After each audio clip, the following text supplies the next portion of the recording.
Hello friends, welcome back to this channel. दोस्तों, इस video के अंदर हम बात करेंगे आलोक इंडस्ट्रीज़ के लिए, लेकिन उससे पहले आप लोगों से रिक्वेस्ट करना चाहूँगा, अगर आप चैनल को फर्स्ट टाइम देख रहे हैं, मेक श्योर कि आप इसे सब्सक्राइब करके बेल आइकन को हिट कर लीजिएगा। दोस्तों, आलोक इंडस्ट्रीज़ लिमिटेड, जैसा कि आपको पता है, मुकेश अंबानी अगर चाहे तो एक कंपनी प्रॉफिट ही नहीं बल्कि बहुत कुछ प्रॉफिट से कहीं ज़्यादा कर सकती है, लेकिन सिर्फ चाहने की बात है, कंडीशनल है। आइए बात करते हैं। लेकिन दोस्तों, उससे पहले अगर आप देखें तो आज के ट्रेडिंग सेशन में, यानी 20 अप्रैल 2023 को 11.95 के ऊपर लगभग 7% के गिरावट के साथ बंद हुआ। आज ओपन हुआ था 11.75 पे, 11.40 का लो बना डाला और 12.40 का हाई भी है, और 7% के गिरावट के साथ बंद होता है। इतनी भयंकर गिरावट के पीछे कारण क्या है? कारण है क्वार्टर 4 की अर्निंग्स, और बहुत ही बुरी तरीके की अर्निंग, यानी जो एक्सपेक्टेड था उससे कहीं ज़्यादा खतरनाक और ख़राब आया है। अगर आप देखें दोस्तों, तो मैं आपको जल्दी से डिस्कस कर लेता हूं बहुत कम समय के अंदर, इसके बाद थोड़ा सा चर्चा करेंगे। आलोक इंडस्ट्रीज अगर आप देखें तो इसके अंदर इतनी भयंकर जो गिरावट आई, इसके पीछे कारण है क्वार्टर 4 के नंबर्स बहुत ज़्यादा वाइडन हुए हैं। अगर आप देखें दोस्तों, तो क्वार्टर 4 में इस कंपनी को टोटल जो रेवेन्यू देखने को मिला 1569.72 करोड़ रुपया, लगभग 1570 करोड़ रुपए के आसपास का रेवेन्यू देखने को मिला। टोटल कंसोलिडेटेड बेसिस पे है, ध्यान दीजिएगा, यानी इसकी जितने भी आर्म्स हैं उन सभी को मिला करके जो रेवेन्यू जनरेट हुआ लगभग 1570 करोड़ रुपए का। अगर आप देखें तो एक साल पहले सेम क्वार्टर में 2031.44 करोड़ का टोटल रेवेन्यू था। आप देख सकते हैं इतना स्टीप डिक्लाइन। जो लॉसेस थे इनके क्वार्टर 4 के अंदर, वो 10 गुना, बाप रे बाप, 10 गुना सर्ज हुए हैं, 297.55 करोड़ का। जबकि इससे पहले अगर आप देखें तो क्वार्टर 4 के अंदर लास्ट ईयर सेम क्वार्टर में 26.76 करोड़ का सिर्फ लॉस था। आप देख सकते हैं 10 गुना से भी ज़्यादा। Oh my God. दोस्तों, ये टेक्सटाइल सेक्टर के अंदर इतना भयंकर प्रेशर है, ये सिर्फ इंडिया के नहीं, इंडिया के अंदर, इंडिया के बाहर रिसेंट क्वार्टर से बहुत ही ज़्यादा टेक्सटाइल सेक्टर प्रेशर में चल रहा है। हालांकि जो एक्सपर्ट्स हैं, जो इंडस्ट्री एक्सपर्ट्स हैं, उनका ऐसा मानना है कि आ, जो तकलीफ़ें ज़्यादा हो सकती थी वो पास हो चुकी हैं।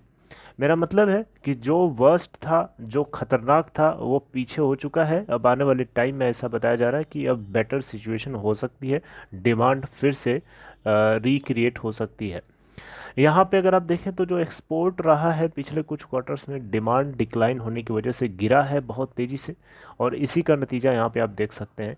इंडियन कॉटन शीट की अगर हम बात करें एक एग्जांपल के तौर पे, तो यूएस के अंदर जो इसकी डिमांड हुआ करती थी, उसमें डिमांड के अंदर 13.1% का डिक्लाइन देखने को मिला मंथ ऑन मंथ बेसिस पे। ये डेटा के अकॉर्डिंग मैं बता रहा हूँ आपको दोस्तों।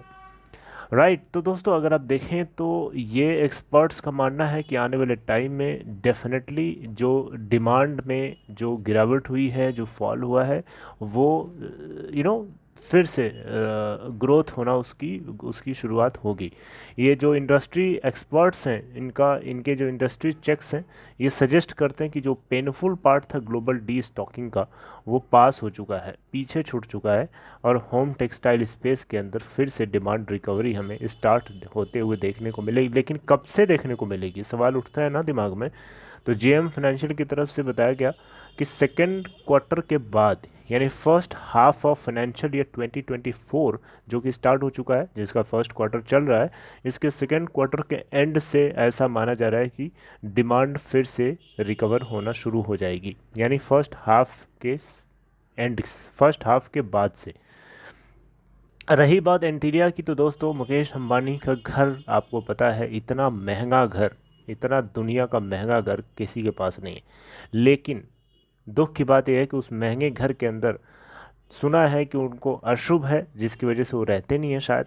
मे बी मैं रॉन्ग भी हो सकता हूँ, आपको क्या लगता है बताइएगा। लेकिन यहाँ पे मेरा पॉइंट ये है कि एंटीडिया से थोड़ा सा ध्यान हटा करके अगर आलोक इंडस्ट्री की तरफ दे दिया होता मुकेश ने, तो शायद इस कंपनी में ये हालत ना होती। माना कि इंडस्ट्री के अंदर प्रेशर है, कॉटन इंडस्ट्री, टेक्सटाइल इंडस्ट्री के अंदर दबाव है, राइट।